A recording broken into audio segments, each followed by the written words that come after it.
આ ભક્તો એક ભજનમાં નહીં કહેતા, હે માનવ વિશ્વાસ કરી લે, સમય બનીને સમજાવું છું, હે માનવ વિશ્વાસ કરી લે. એટલે આ ભક્તોનો વિશ્વાસ રાખો, આ સંતો ઉપર અને ગુરુદેવ પર વિશ્વાસ રાખીને ભક્તિ કરો. કે દરેકનો સમય આવે છે.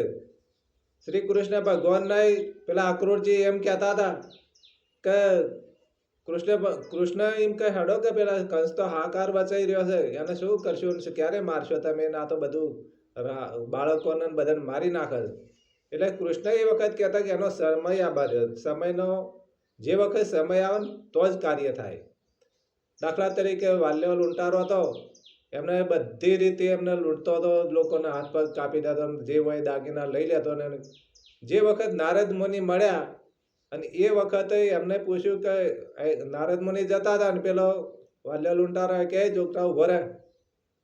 એટલે જોગટાભાઈ નારદ તો ઉભા રહ્યા.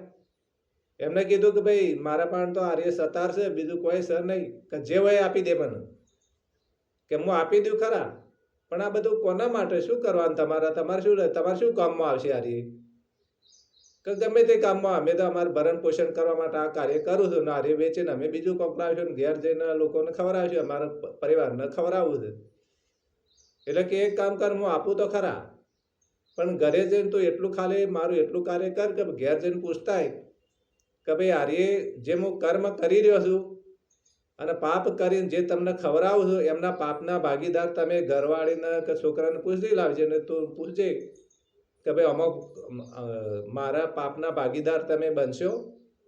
તો પહેલાં એના પત્નીને પૂછ્યું, એટલે કે હું આ જે કર્મ કરીને લાવું છું એ રે પાપના ભાગીદાર તમે થયો, એટલે એના પત્ની ના પાડે. પછી એમના છોકરાને પૂછ્યું, એટલે છોકરાએ કે ભાઈ અમે તો બાપા અમે પાપમાં ભાગીદાર ના બની, કારણ કે તમારી ફરજ છે, તમે તમારી પત્નીને લાયા તો પછી તમારા બાળકો પેદા થાય તો એ કર્મ કરી અને તમારે સત્કર્મ કરી એમને જીવાડવા અને ભરણ પોષણ કરવું એ તમારી ફરજ છે.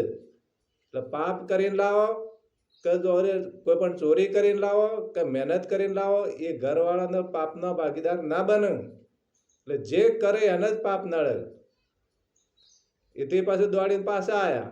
નારદ મુનિને કીધું કે નારદ બાબજી આ તો અમારા ઘરમાં તો કોઈ મારા પાપના ભાગીદાર થતું નથી, અને એ તો કે તમે કરે તમારે જોવાનું, તમારે ભોગવવાનું. તો નારદ કે બોલો આવું શું કરવું તમારે, કે તમે કોઈ એમ કરું. તો એ વખતે એમને કીધું કે હું તને એક મંત્ર આપી દઉં, અને મંત્રના વિશ્વાએ તે ઊભો રહ્યો, જે રામ રામ બોલતો તો મરા થઈ ગયું ને એવું બધું થયું હતું, કે હું જ્યાં સુધી આવું ના ત્યાં સુધી તો આ જગ્યાએ ઊભો રહી અને આ મંત્રનો જાપ ચાલુ રાખજે. તે નારદ તો જતા રહ્યા. ઘણો સમય પછી એમને યાદ આવ્યું કે હું જે પેલા વાલ્યાનો મંત્ર આલ્યો હતો એ વાલ્યો, એમને ખબર નથી કે આવો લૂંટારો હોય અને થોડો ભગત થઈ જાય. ને એ તો વિચાર કરીને તો પાછા આવ્યા, તો એ તો ઊભો હતો રામ રામ રામ કરતો મરા થઈ ગયું ભાઈ. તો ધન છે એટલે સમય બળવાન છે, દરેકનો સમય આવે છે. આપણા વડીલો જે કરી જ્યાં હોય ગમે તે કહી જ્યાં હોય પણ આપણે ના માનવી, પણ આપણે જો એમના પૂર્વજન્મના કોઈ કર્મ હોય ને તો આપણને ભક્તિ મળે, બાકી એમ ભક્તિ મળતી નથી. એટલે સમયને ઓળખી અને પ્રભુનું નામ લેવું જરૂરી છે. સંતોએ આપણને ભક્તો બૂમો પાડીને કહેતા હોય, પણ આપણે જાણતા નથી, સમજતા નથી. એ આપણા માટે કરે છે, એમના માટે નથી કરતા. જીવન સુધરે તો આપણું સુધરે. કોઈ ભક્તો એ કોઈ આપણા પાસેથી મિલકત લઈ નહીં જતા. તમારી મિલકત તમારી પાસે જ રહેવાની છે. એટલે ભક્તિમાં જવું જરૂરી છે.